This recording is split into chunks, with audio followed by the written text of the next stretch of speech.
Hello students, আজ আমি দশম শ্রেণীর ইংলিশ টেক্সট বুকের লেসন 4 নিয়ে আলোচনা করব। তোমরা জানো মাধ্যমিক পরীক্ষায় সিন প্যাসেজ থেকে 20 নম্বর আসে। তার মধ্যে প্রোজের ক্ষেত্রে 12 নম্বর এবং পোয়েমের ক্ষেত্রে 8 নম্বর। তো লেসন 4 হচ্ছে একটি কবিতা, পোয়েম, যার নাম হচ্ছে মাই ওন ট্রু ফ্যামিলি। 2022-এর ক্ষেত্রে এই পোয়েমটি কিন্তু খুবই ইম্পর্ট্যান্ট। এই পোয়েম থেকে সিন প্যাসেজ আসার চান্স খুবই বেশি। ছোট পোয়েম, তোমরা অনায়াসে এটা মুখস্থ করতে পারবে বা বুঝতেও পারবে। তো আমি কবিতাটি একটু শুরু করার আগে কবি পরিচিতি নিয়ে আলোচনা করব। আর কবিতার ক্ষেত্রে অবশ্যই কবিতার হেডিং এবং কবির নামটি খুবই নিখুঁত মুখস্থ রাখতে হবে। কেন না, কবির নাম বা কবিতার হেডিংটি নিয়ে প্রশ্ন যে কোনো সময় আসতে পারে। যাই হোক, মাই ওন ট্রু ফ্যামিলি এর অর্থ হলো কি না, আমার নিজের সত্যিকারের পরিবার। কবি হলেন Ted Hughes. The author and the text দেখো, Edward James Ted Hughes, who was born in 1930 and passed away in 1998, was a noted English poet and had been the poet laureate of Great Britain from 1984 till his death। অর্থাৎ Edward James Ted Hughes ছিলেন একজন বিখ্যাত ইংরেজ কবি এবং তিনি 1984 সাল থেকে মৃত্যু পর্যন্ত গ্রেট ব্রিটেনের সভাকবি ছিলেন।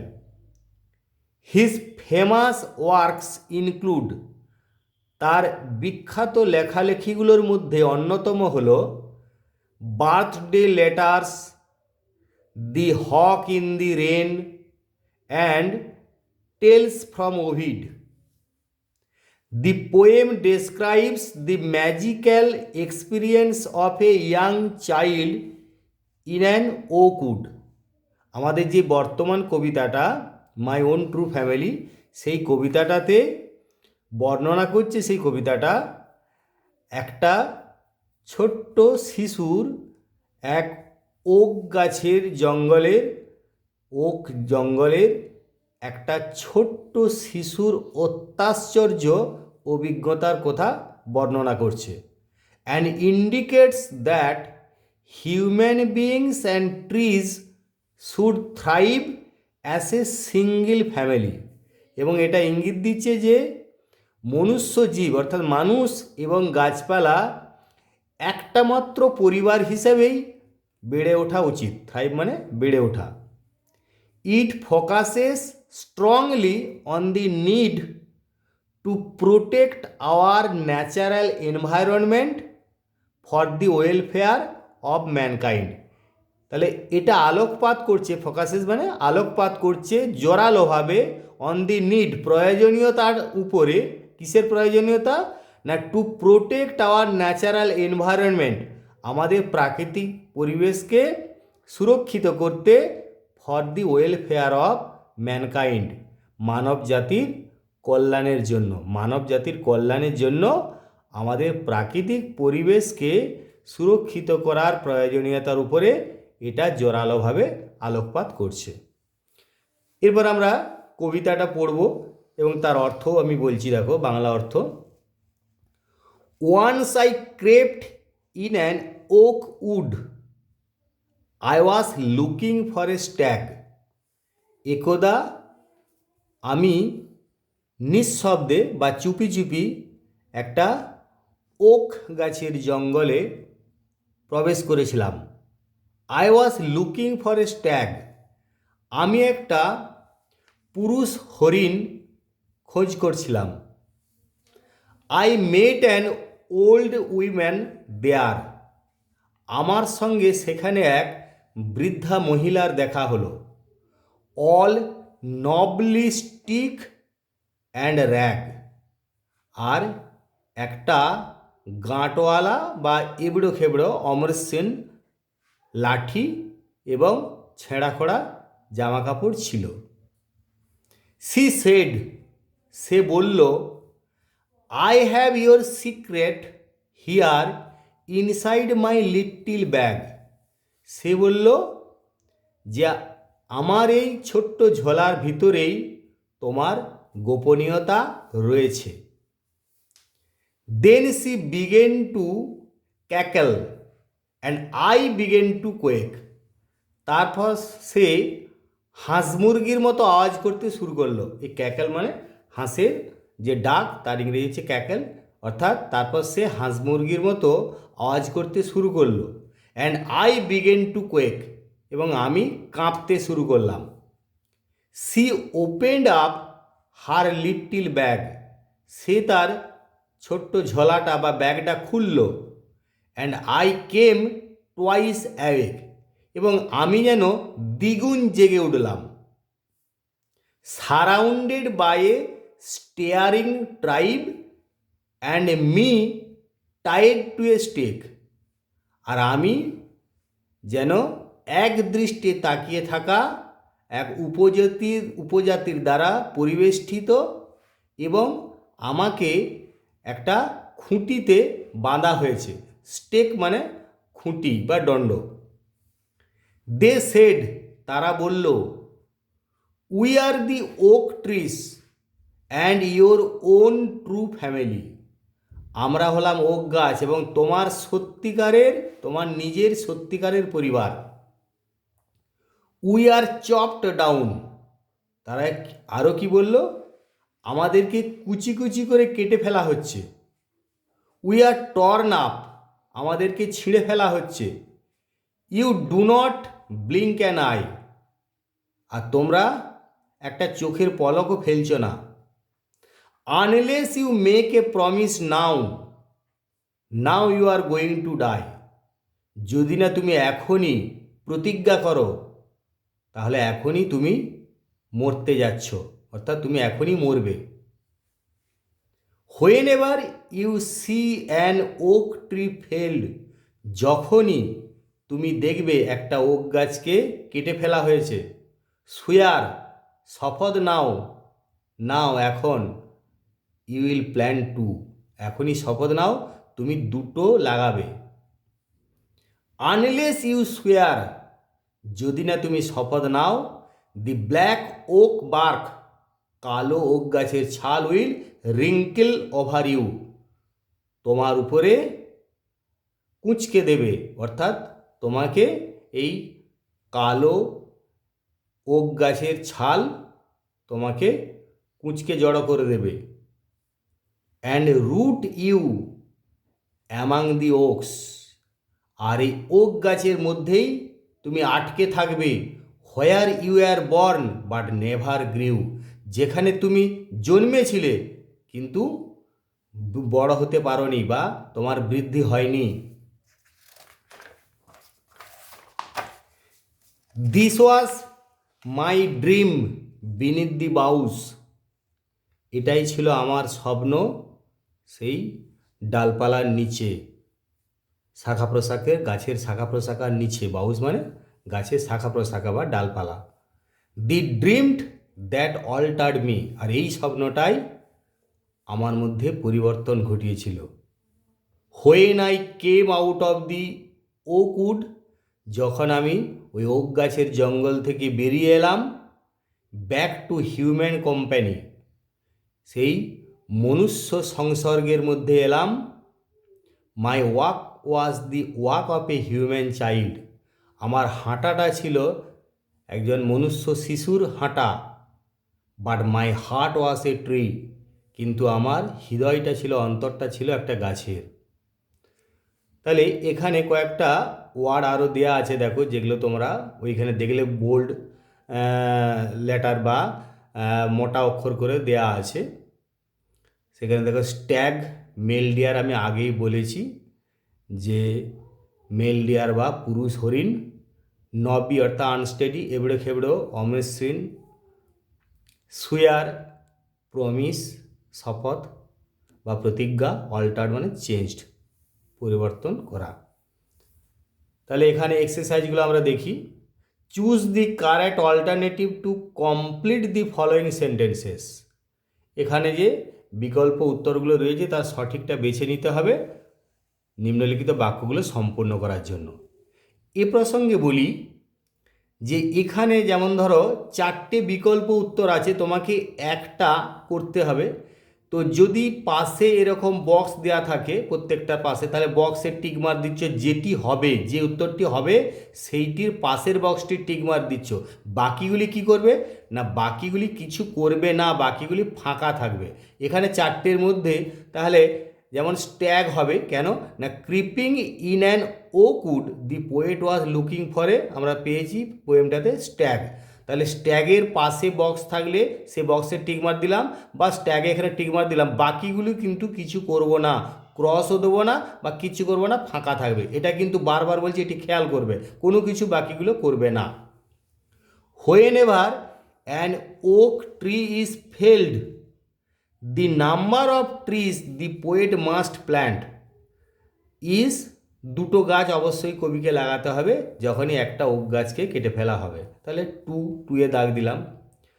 When the poet came out of the oak wood, oak গাছের জঙ্গল থেকে কবি যখন বেরিয়ে এলেন, his heart was that of a tree, তার অন্তরটা ছিল একটা গাছের। তাহলে এখানে ট্রি, এটাই আমি দাগ দিলাম। এরপরে দেখো, সে state whether the following statements are true or false, অর্থাৎ যে নিম্নলিখিত এই বিবৃতিগুলি রয়েছে সেগুলির মধ্যে কোনটি ট্রু অথবা কোনটি ফলস তোমাকে বলতে হবে। Provide sentence phrases words in support of your answer, আর তোমার উত্তরের সপক্ষে বাক্য বা ফ্রেস বা শব্দগুচ্ছ তোমাকে দিতে হবে। এ প্রসঙ্গে বলি যে এখানে বলেছে দেখো ট্রু অর ফলস, তোমাকে কখনোই বলেনি যে write T for true and F for false for the following statements, এই কথাটা কিন্তু বলছে না। অর্থাৎ টি বা এফ লিখতে বলেনি, তোমাকে ট্রু ফলস লিখতে বলেছে। তুমি কিন্তু ট্রু বা ফলস বানান করে লিখবে। অর্থাৎ ট্রু মানে TRUE, যেমনভাবে বলা আছে TRUE, অথবা ফলস FALSE। আর এখানে সাপোর্টিং স্টেটমেন্ট তোমরা এর আগে অনেকবার 7, 8, 9, 10 এখানে করেছো। সাপোর্টিং স্টেটমেন্ট মানে তোমরা জানো যে যে শব্দ বা বাক্য বা ফ্রেজ দিয়ে তুমি বুঝতে পারলে যে হ্যাঁ এটা ট্রু অথবা এটা ফলস, সেগুলো তোমাকে লিখতে হবে। এবং যখন লিখবো তখন যে অংশটা আমি পোয়েমটা থেকে বা প্রোজ থেকে তুলে নিব সেই অংশটা অতি অবশ্যই সিঙ্গেল ইনভার্টেড কমার মধ্যে লাগাতে হবে। তাহলে এখানে বলেছে দেখো, the old woman held the poet cigarettes in her little bag, ঠিকই আছে। সেই ওল্ড উইম্যান অর্থাৎ বৃদ্ধা মহিলা বলেছিল যে সেই কবির গোপনীয়তাটা তার ঝোলার মধ্যে রয়েছে। তাহলে ট্রু করলাম, TRUE, এরকম বানান করে লিখতে হবে TRUE। এরপরে এখানে দেখো ওই লাইনটা রয়েছে কবিতাটায়, তো I have your secret here inside my little bag.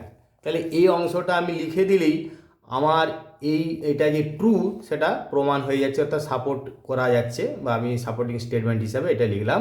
এবং এটি সিঙ্গেল ইনভার্টেড কমার মধ্যে লিখতে হবে, এটি খেয়াল করবে। তারপরে the tree tribe said that the poet is bothered to see the chopping down of oak trees, এই গাছের উপজাতি বলল যে কবি বিব্রত বোধ করেন বা কবি অস্বস্তিতে পড়েন ওক গাছগুলো কেটে ফেলা হচ্ছে, কুচি কুচি করে কেটে ফেলা হচ্ছে এটা দেখে। এটা কিন্তু ফলস হবে, কারণ ওক গাছগুলো কি বলেছিল যে সে একটুকু চোখের পলক ফেলে না, অর্থাৎ সে বিব্রত বোধ করে না। তাহলে এখানে ফলস হবে। সেই জন্য এই অংশটা দেখো বলেছিল যে উই আর চপ ডাউন, আমাদেরকে কুচি কুচি করে কেটে ফেলা হচ্ছে। উই আর টর্ন আপ, আমাদেরকে ছিঁড়ে ফেলা হচ্ছে। You do not blink an eye, তোমরা বা তুমি একটা চোখের পলকও ফেলো নাই। তাহলে এই অংশটা আমি হুবহু লিখে দিলাম এরকম সিঙ্গেল ইনভার্টেড কমার মধ্যে।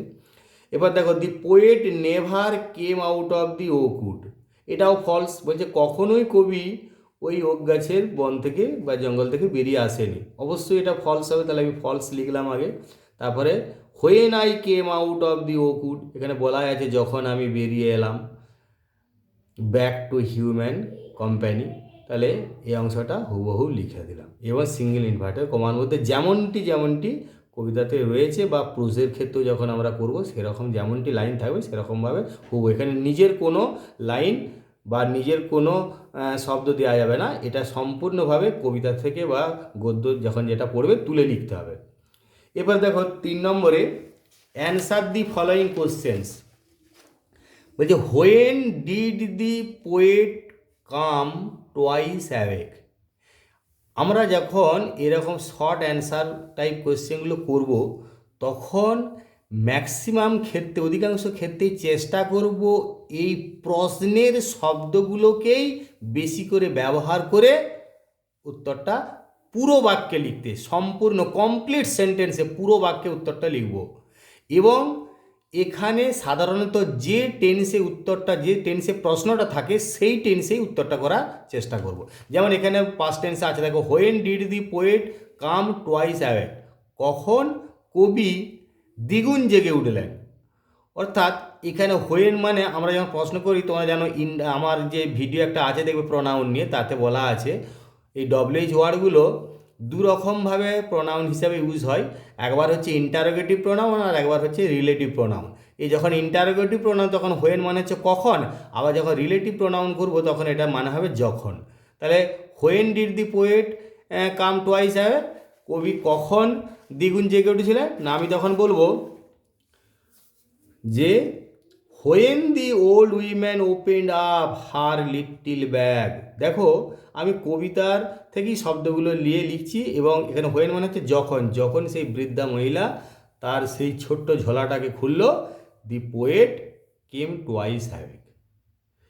মানে খুবই সংক্ষিপ্তভাবে পুরো উত্তরটি পুরো বাক্যের মধ্যে লিখব এবং যতটা সম্ভব প্রশ্নের শব্দগুলো ব্যবহার করব। When the old women opened up her little bag, এখানে কমা দিতে হবে যেহেতু এটা অ্যাডভার্বিয়াল ক্লজ তোমরা জানো বা তোমরা ক্লজের ভিডিওটা দেখবে, সেখানে বলে দেওয়া আছে যে অ্যাডভার্বিয়াল ক্লজ প্রথমে শুরু হলে কমা লাগে। The poet came twice awake. এরপরে দেখো, what would happen to the poet if he fail to make the promise. কি ঘটবে কবির যদি সে ব্যর্থ হয় তার প্রতিজ্ঞা করতে। তাহলে কি ঘটবে না, এখানে বলা আছে কবি মারা যাবে, দি পোয়েট উড ডাই, কবি মারা যাবে, if he fail to make the promise. খুব ছোট করে উত্তর আমি লিখে মানে সংক্ষিপ্ত টু দি পয়েন্ট উত্তর লিখব, brief and to the point, এটা বারবার খেয়াল করবে। তাহলে the poet would die if he failed to make the promise. তারপরে দেখো 3 নম্বর বলা আছে, what was it that altered the poet. কী ছিল এটা যেটা কবির মধ্যে পরিবর্তন ঘটিয়েছিল বা কবিকে পরিবর্তিত করেছিল। তাহলে তখন the dream of the oak tree, সেই ওক গাছকে দেখা স্বপ্ন, the poet's own true family, যেটা কবির নিজের সত্যিকারের পরিবার, সেটাই অল্টার দি পোয়েট। তাহলে the dream of the oak trees দিয়ে এটা কমা দিবে, তার মানে এখানে কি ওক ট্রিসের স্বপ্নটা, ওক ট্রিস না কারা, না কবির নিজস্ব সত্যিকারের পরিবার, কমা দিয়ে দি পোয়েটস ওন ট্রু ফ্যামিলি, এই অংশটা মাঝখানে এরকম কমা দিয়ে লিখে দিতে হয়। ট্রিস পরে কমা দিয়ে দি পোয়েটস ওন ট্রু ফ্যামিলি, আবার কমাটা দিয়ে অল্টার দি পোয়েট। তাহলে দি ড্রিম অফ দি মানে স্বপ্নটা, ওই স্বপ্নটা the dream of the oak trees, the poet's own true family, alter the poet. এরপরে আমরা গ্রামার ইন ইউজ, গ্রামাটিক্যাল কোয়েশ্চেনে আসবো। প্রথমে change the following into indirect speech, অর্থাৎ এখানে ন্যারেশন চেঞ্জ করতে হবে, ডাইরেক্টে দেওয়া আছে সবগুলো, ইনডাইরেক্টে করতে হবে অর্থাৎ পরোক্ষ উক্তিতে করব।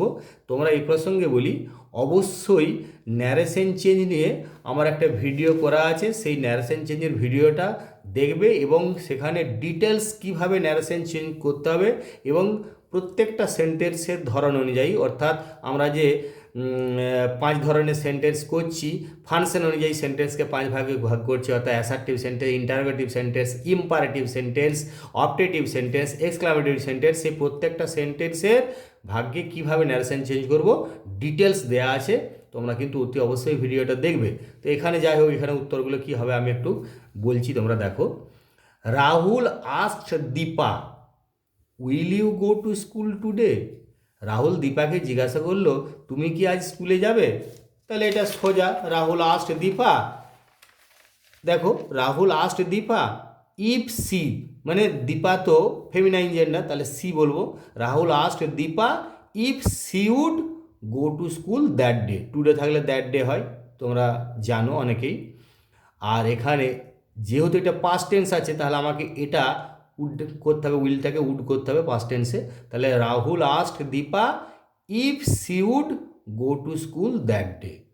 এটা কিন্তু বারবার বলছি, ন্যাশন চেঞ্জের ভিডিওটা দেখে নেবে। তারপরে দেখো, রীতা সেড টু আয়েশা। তাহলে রীতা আয়েশাকে বলল, please give me a glass of water, দয়া করে আমাকে এক গ্লাস জল দাও। তাহলে এই যে রিপোর্টেড স্পিচ, তোমরা জানো এই যখন সেড রিপোর্টিং ভার্ব, আর এই যে ইনভার্টেড কমার মধ্যে যে অংশটা রয়েছে এটাকে বলি রিপোর্টেড স্পিচ। রিপোর্টেড স্পিচটা আমাদের দেখতে হবে কোন সেন্টেন্সে রয়েছে। যেমন প্রথমে একটা রিপোর্টেড স্পিচটা দেখলাম ইন্টারোগেটিভ সেন্টেন্সে, তেমনি এই বিয়ের দাগের এইটা দেখি রিপোর্টেড স্পিচটা ইম্পারেটিভ সেন্টেন্সে আছে, এবং প্লিজ মানি অনুরোধ করা, অবশ্যই বোঝাচ্ছে অনুরোধ করা। তাহলে আমি এখানে রিপোর্টিং ভার্বটা রিকোয়েস্টেড করলাম, অর্থাৎ বললাম কি না, রীতা রিকোয়েস্টেড আয়েশা। এরপর আমি টু ইনফিনিটিভ ব্যবহার করতে পারবো, Rita requested Ayesha to give her, তাকে দিতে a glass of water. Rita requested Ayesha to give her a glass of water. এরপরে দেখো 3 নম্বরে, the old man told the little girl may you be happy. সেই বৃদ্ধ লোকটা ছোট্ট মেয়েটিকে বলেছিল তুমি সুখী হও। তার মানে এই যে রিপোর্টেড স্পিচটা রয়েছে, এটা অতি অবশ্যই অপটেটিভ সেন্টেন্সে উদাহরণ। তাহলে অপটেটিভ সেন্টেন্স মানে আমি রিপোর্টিভ ভার্বটা উইশ বা প্রে ভার্বে পরিণত করবো। তাহলে এখানে উইশ ভার্বে পরিণত করবো, অর্থাৎ ইচ্ছা করেছিল বা তার সে বৃদ্ধ লোকটির ইচ্ছা হয়েছিল যে ছোট্ট মেয়েটি যেন সুখী হয়। তাহলে আমি ওই ভার্ব ইউজ করছি, দেখো যে দি old man উইজড that, the old man উইজড that the little girl might be happy. আমাকে এটা মেয়েটা পাস্ট রূপ করতে হবে, এটা পাস্ট টেন্সে থাকার জন্য। তাহলে দি old man উইজড that the little girl might be happy. এরপরে দেখো ডু অ্যাজ ডাইরেক্টেড। এই ডু অ্যাজ ডাইরেক্টেডেরও একটা ভিডিও করা আছে, তোমরা অতি অবশ্যই দেখবে গ্রামারের ডু অ্যাজ ডাইরেক্টেডের ভিডিও, এবং সেখানে দেখবে মানে ন্যারেশন চেঞ্জ, ভয়েস চেঞ্জ, তারপরে সেন্টেন্সের ট্রান্সফরমেশান সব কিছু দেওয়া আছে। এখানেও সেরকমইভাবে ডু অ্যাজ ডাইরেক্টেড কী করতে হবে ব্যাকেটে বলা থাকছে, আমরা সেইভাবে করব।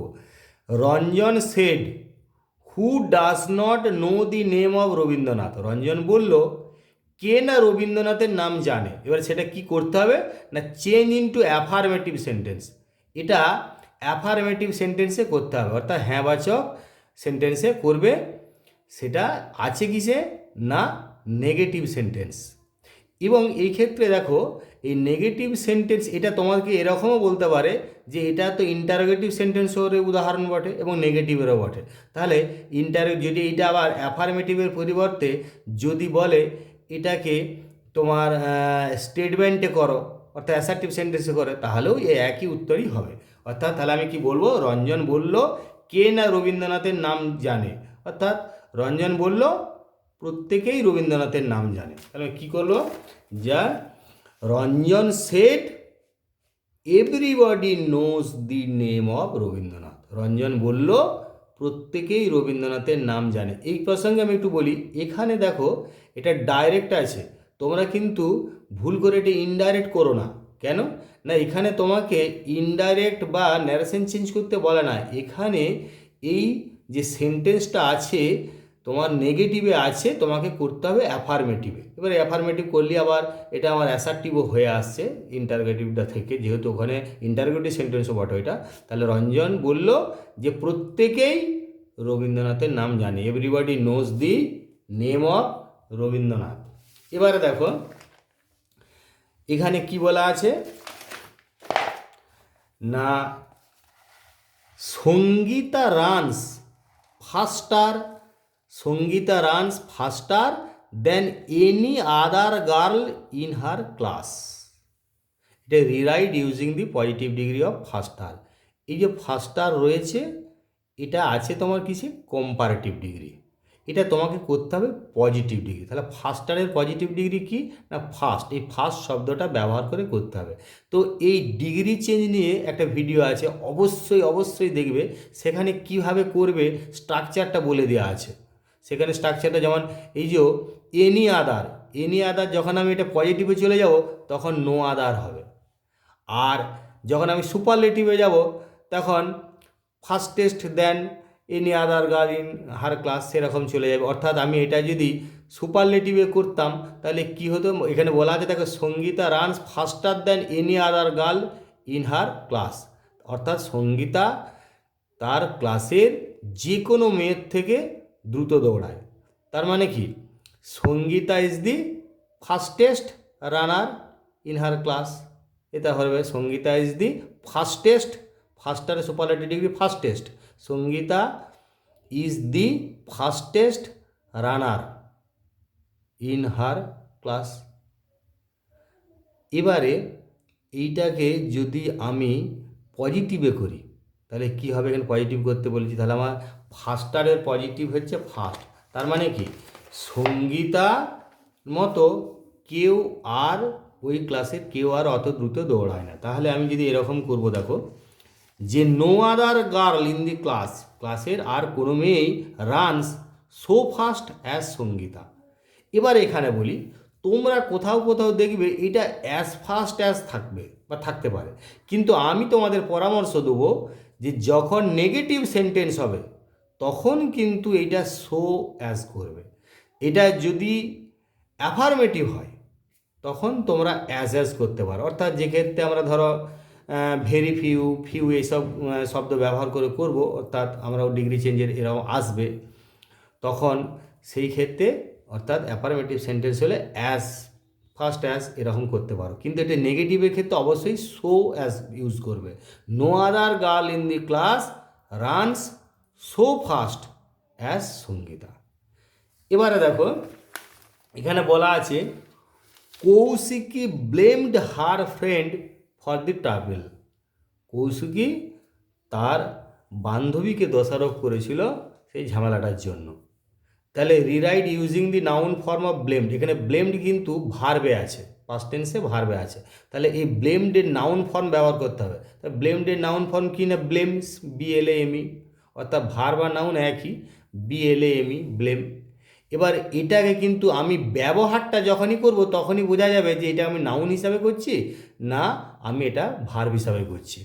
অর্থাৎ আমি যদি এটা নাউন হিসাবে ব্যবহার করি তাহলে এরকম আমরা করতে পারি যে কৌশিকী তার বান্ধবীর উপরে দোষটা আরোপ করেছিল ওই ট্রাবল বা ঝামেলার জন্য। তাহলে এরকম দেখো ইউজ করলাম যে কৌশিকী পুট দি ব্লেম, অর্থাৎ দোষারোপটা করেছিল, দোষটা চাপিয়েছিল কার উপরে না অন হার ফ্রেন্ড, কৌশিকী দোষটা চাপিয়েছিল তার বান্ধবীর উপরে ফর দি ট্রাভেল। তাহলে কৌশিকী পুট দি ব্লেম, এখানে ব্লেম কিন্তু নাউন হয়ে যাচ্ছে, Kaushiki put the blame on her friend for the travel.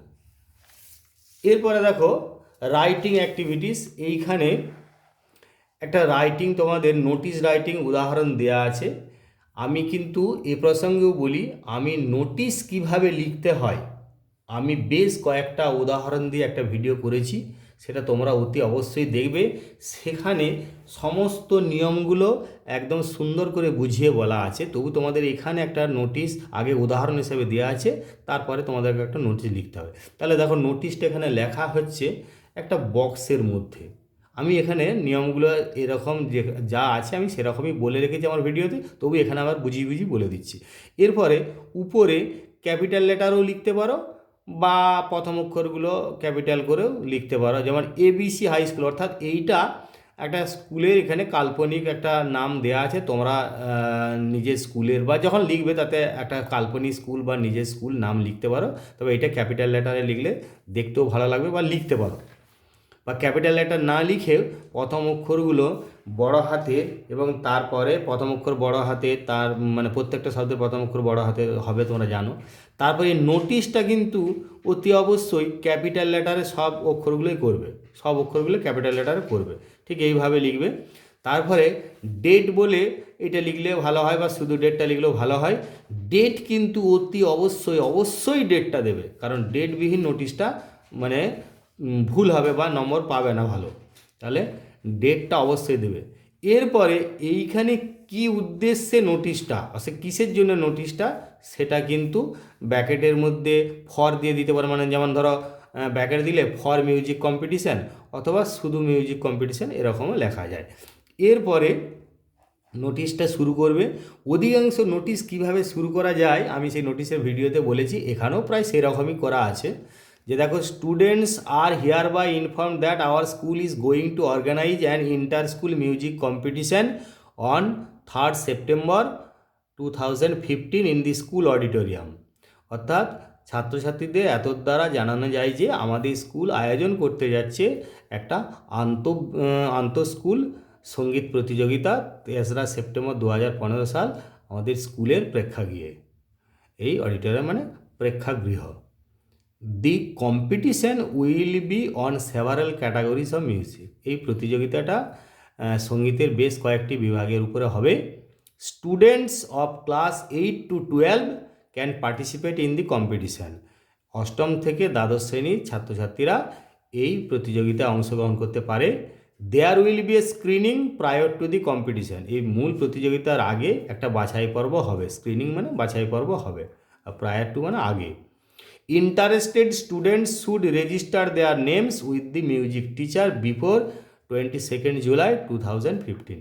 যারা আগ্রহী ছাত্রছাত্রী রয়েছে তারা তাদের নাম লিপিবদ্ধ করতে পারে ওই সঙ্গীত শিক্ষকের কাছে 2015 22 জুলাইয়ের আগে।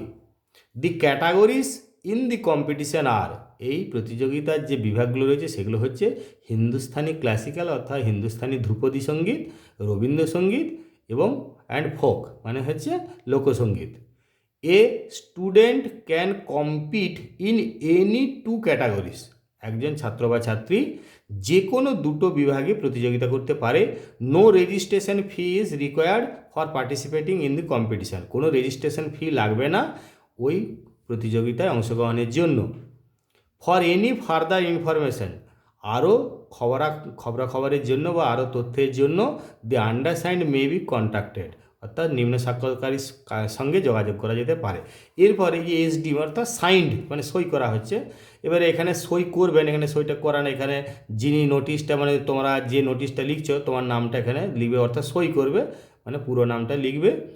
তারপরে এবারে এখানে যে পদটা থাকবে সেই পদটা লেখা হলো, কমা দিবে, দিয়ে যে পদটা বলতে যে সংগঠনটা বা যে সংস্থাটার পদ সেই সংস্থাটা লেখা, যেমন কালচারাল কমিটি বা সংগঠনটার। এরপরে স্কুলটা পুরো নাম। আর এইদিকে যেহেতু স্কুলের হয়ে নোটিশ লিখলে অতি অবশ্যই স্কুলের যিনি হেড আছেন অর্থাৎ হেডমাস্টার বা হেডমিস্ট্রেস তাকে দিয়ে একটা কাউন্টার সাইন বা প্রতি স্বাক্ষর করাতে হবে। এরপরে দেখো, এই অনুযায়ী তোমাকে একটা নোটিশ লিখতে বলা হয়েছে। The above piece of writing is called a notice. উপরের অংশটাকে আমরা নোটিশ বলছি। এখানে সার্টেন ফিচার কয়েকটা কিছু বৈশিষ্ট্য আছে দেয়ার অ্যাজ ফলোস, তারা সেগুলো নিম্নরূপ। যেমন a specific format is use, একটা বিশেষ ফরম্যাট বা কাঠামো ব্যবহার করা হচ্ছে। The name of the organisation institution is mentioned, এই সংস্থা বা প্রতিষ্ঠানটার নামটা উল্লেখ করা হবে। The word notice is written in capitals, আমি যা যা বলেছি সেগুলো আবার ফের বলা আছে।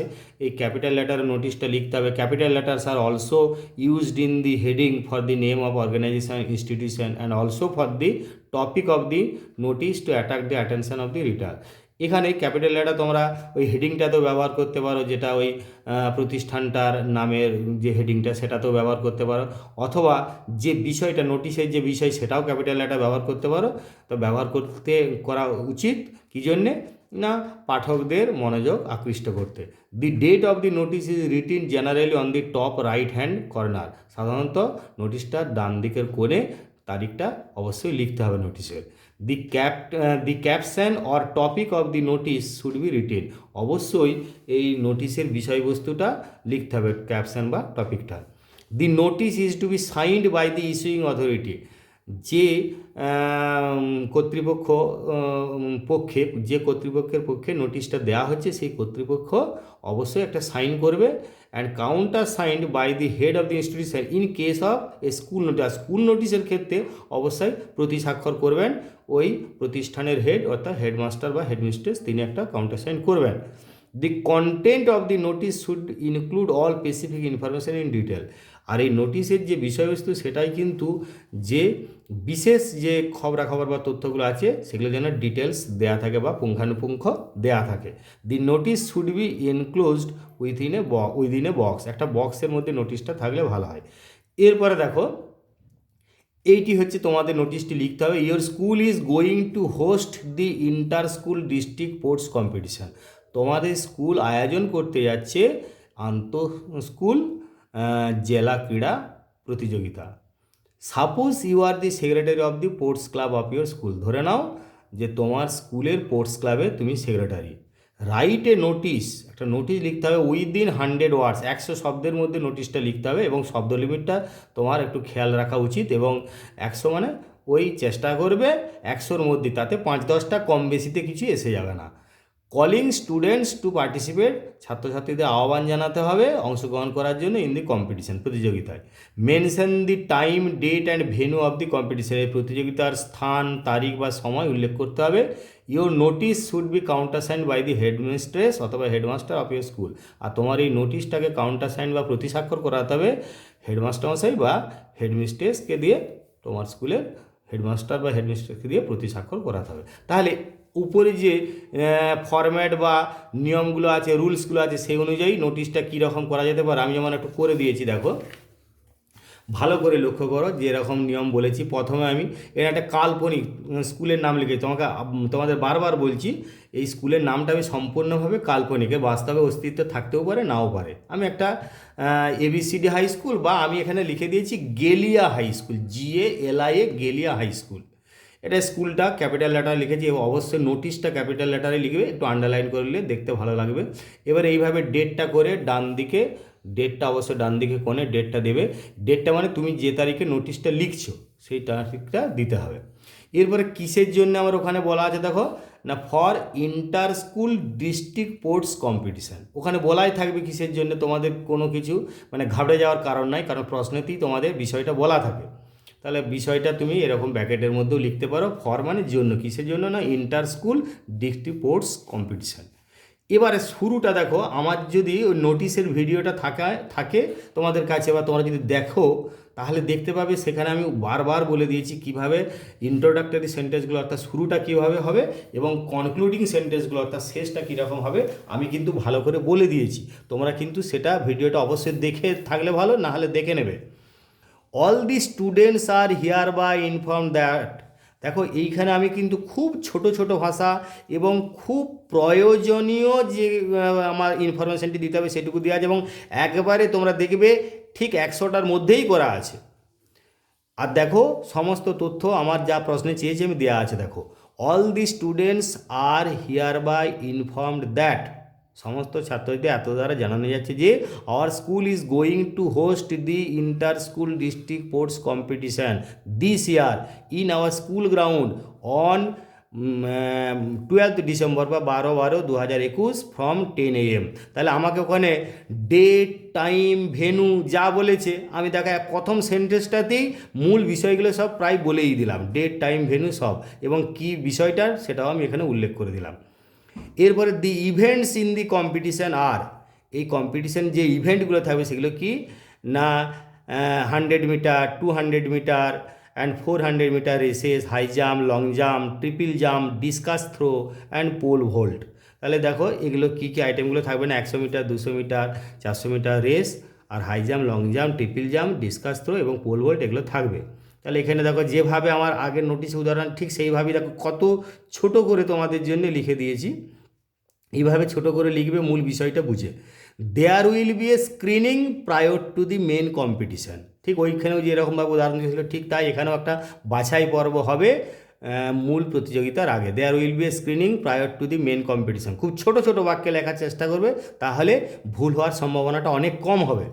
দি উইলিং স্টুডেন্টস বা ইন্টারেস্টেড স্টুডেন্ট যাই বলো, দি উইলিং স্টুডেন্ট মানে ইচ্ছুক ছাত্রছাত্রীরা আর রিকোয়েস্টেড অনুরোধ করা হচ্ছে to register their names with our game teacher. ওখানে যেমন মিউজিক টিচার ছিল, এখানে আমাদের ক্রীড়া শিক্ষকের কাছে তাদের নাম নথিভুক্ত করতে বলা হচ্ছে বিফোর 10/11/2021।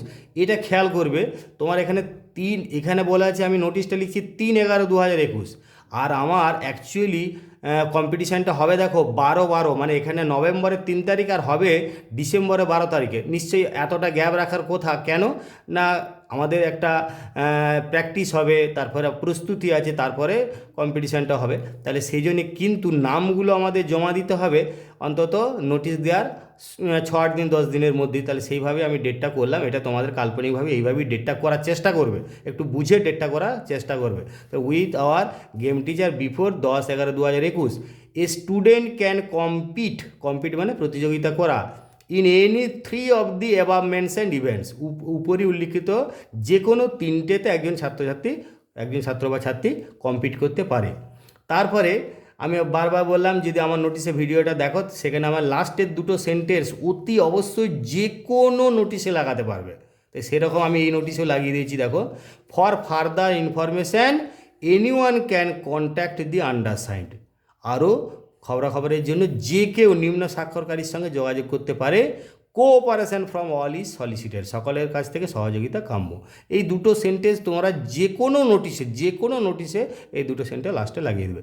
এবারে এসডি মানে সাইন, তুমি একটা সাইন করলে, একটা সাইন করে দেবে, নিজের নামটা লিখবে, দিয়ে এবারে এখানে পদটা বলা ছিল সেক্রেটারি কমা দিলে, কিসের না স্পোর্টস ক্লাবের, তাহলে স্পোর্টস ক্লাব কমা দিলে।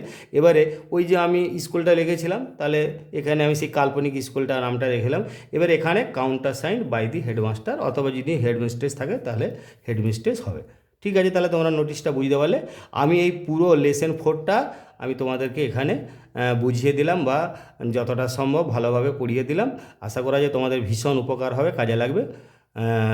শেষ পর্যন্ত তোমাদের এই ভিডিওটা দেখার জন্য থ্যাঙ্কস ফর ওয়াচিং।